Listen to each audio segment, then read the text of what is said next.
Bonjour à tous, alors, quel est cet endroit, où est-ce que je me situe, pourquoi j'ai une espèce de draguerie derrière moi? Je suis dans le studio audiovisuel de l'INSA, la nouveauté un peu de cette saison 2 de ma chaîne YouTube, et la nouveauté à l'INSA également, ça fait 2 semaines je crois que... Non, pas 2 semaines, un mois et quelques, on est en février, ça fait depuis fin décembre que ça existe. Donc c'est un endroit super parce que y a beaucoup de matos, une caméra, micro, des spots lumineux, un fond vert que du coup j'ai pas activé parce que j'ai eu quelques galères. En fait il y a un spot qui marche pas, du coup le fond vert était pas homogène et du coup j'ai tourné 4 vidéos et je peux rien faire avec le fond vert. Mais c'est quand même sympa, voilà, un petit fond gris, ça fait un petit fond tranquillette pour la vidéo.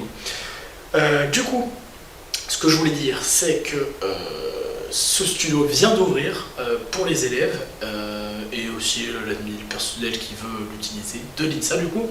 Je trouvais ça important de faire une petite vidéo sur les nouveautés parce que voilà, c'est un truc dont les élèves sont pas forcément au courant, moi-même je l'étais pas trop. Excusez-moi. Et je trouve ça vraiment super, grosse initiative de la part de l'INSA, donc c'est David Vissoc qui est à l'initiative de ce projet. Et donc du coup le projet, le but c'est de mettre à disposition du matériel audiovisuel, donc une caméra, comme je l'ai dit, un logiciel de montage derrière avec un ordinateur fonctionnel, qui est très bien d'ailleurs, ça tourne plutôt bien de ce que j'ai vu pour l'instant. Et franchement c'est cool.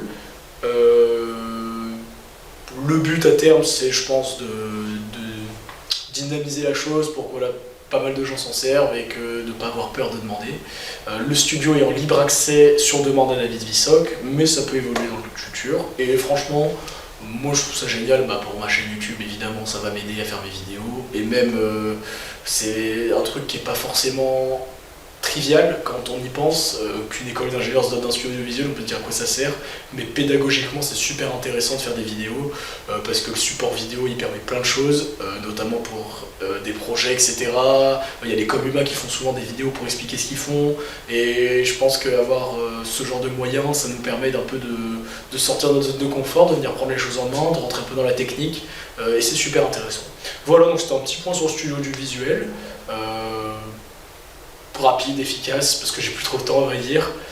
Merci beaucoup d'avoir regardé la vidéo. Et puis si vous êtes élève à l'INSA, n'hésitez pas à utiliser ce studio. C'est vraiment dommage de ne pas le faire. La salle est en E100 et quelques, et pour réserver, il faut aller sur Moodle ou demander à David Vissoc. Merci beaucoup.